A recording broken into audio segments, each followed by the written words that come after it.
series will be our Olympic lifts, and these are power building exercises. The athlete is demonstrating what's called the 4-stage pull. The 4-stage pull is an excellent teaching exercise for the power clean. The athlete will take the bar off the ground in 4 stages, working the different parts of the exercise. The athlete at first will take the bar below the knees. Then the athlete will take the bar just above the knees. Then the 3rd stage, the athlete will perform a high pull. And then after the first 3 stages, the athlete will take the bar back to the floor and perform a full high pull.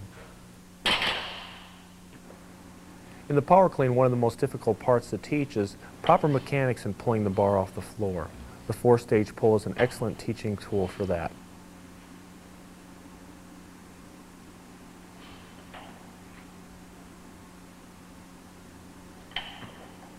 The 4-stage pull can also be done with the snatch grip. Again, the athlete performs the same 4-stage movement except with the wide grip, very similar to the snatch. Again, the idea of this is to teach the proper mechanics of bringing the bar off the floor, keeping the bar close to the body, and keeping the arm straight while the athlete pulls the bar.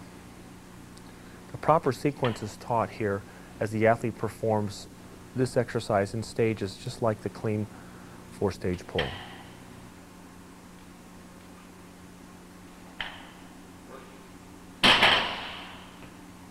An excellent way to build explosive power for the track and field throws athlete is to perform dynamic multi-joint exercises. The best dynamic multi-joint resistance training exercise is the power clean.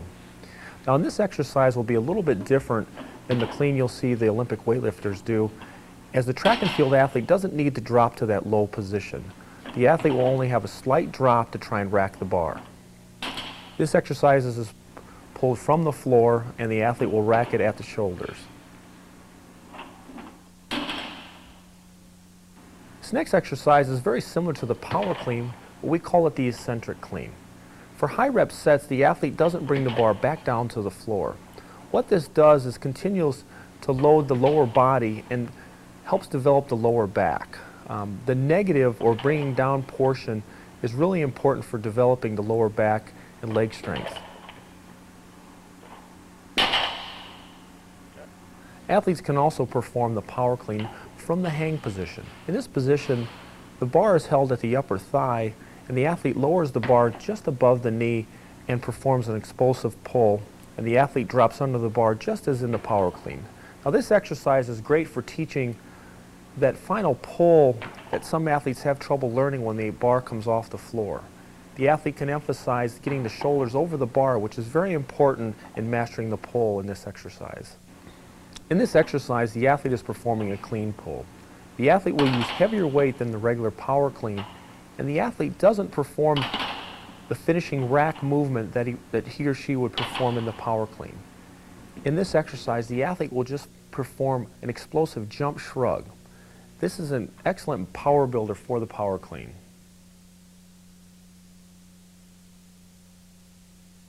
The snatch exercise is another Olympic lift used by throwers. In this exercise, the athlete will take a wide grip, and instead of racking the bar at the shoulders, will take the bar overhead and drop underneath it. As in the power clean, the power snatch, the athlete doesn't drop all the way under the bar in the low position as the Olympic weightlifters do. For high rep sets, we perform what's called the eccentric snatch, meaning we don't reset the bar on the ground between each repetition. In this exercise, the athlete steadies the bar on the way down, developing the lower back and hamstring region. This is an excellent exercise for high repetition sets.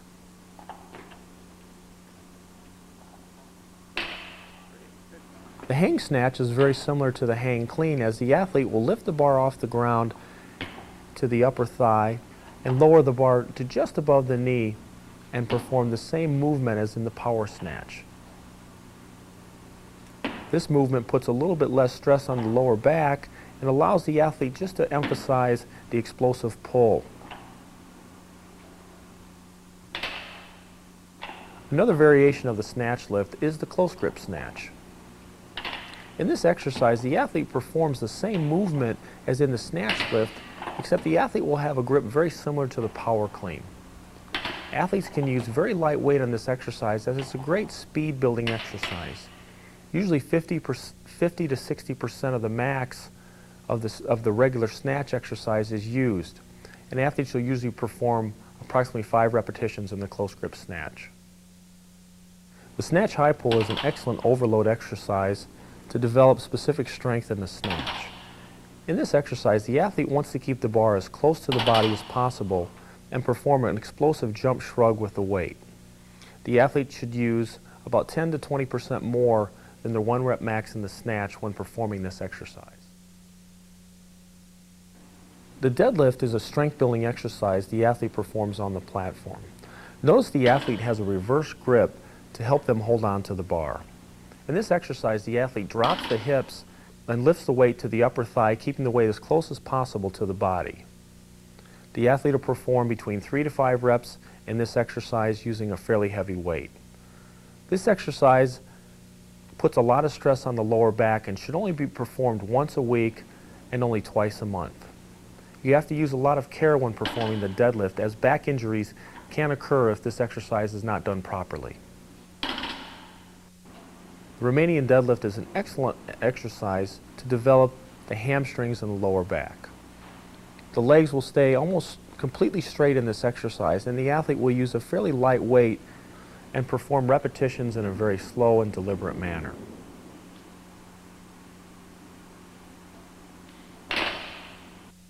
Our next series will focus on the overhead Olympic lifts. For weightlifters, they perform the clean and the jerk. For throwers, we often will split those up and work power cleans by themselves and then jerks out of the rack.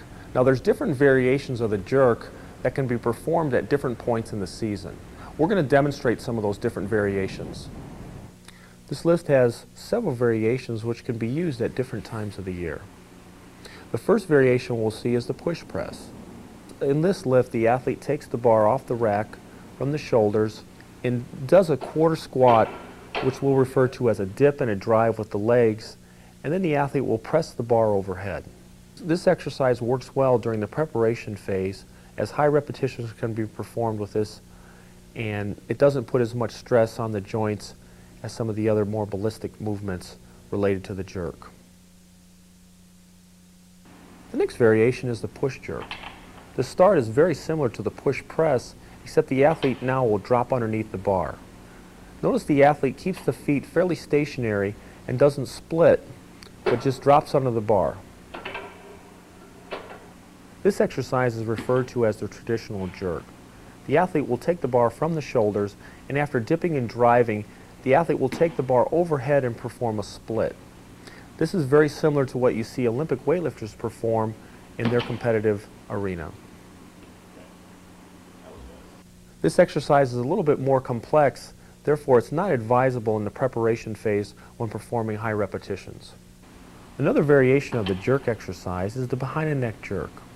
In this exercise, the athlete will take the bar off the rack in the same position as the squat. Following a dip drive, the athlete will project the bar overhead and drop underneath it, very similar to the push jerk. Spotters are needed to help the athlete lower the bar after finishing each repetition. The athlete can overload a little bit more with this exercise because it puts a little bit less stress on the wrists and the elbows. The next series of exercises we're going to present is the squat series. The squat is the best exercise for lower body development for athletes of all sports. There are 2 benefits from the squat. First, it develops the lower back, hips, gluteals, and quadriceps by using a hip thrust. Second, the squat is sports transferable. In other words, any sport that requires a powerful hip thrust can benefit from this exercise. The first variation of the squat will be the high bar or Olympic squat. In this exercise, the athlete will use a fairly narrow stance and the bar will be placed high on the trapezius. Performing high bar squats will aid a little more in developing the quadriceps.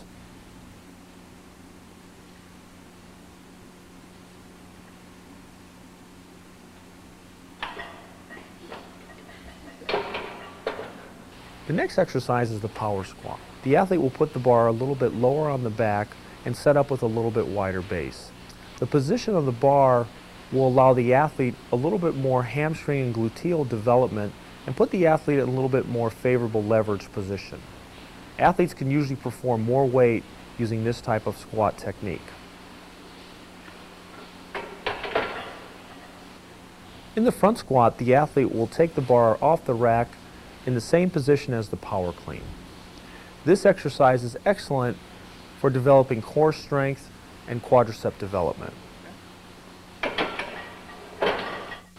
In the jump squat, the athlete will take the bar off the rack and go down to a full squat position and then explode upward, coming up on the toes. This is an exercise aimed at developing explosive power, but the athlete has to be cautioned when doing this exercise to always maintain good posture and good technique.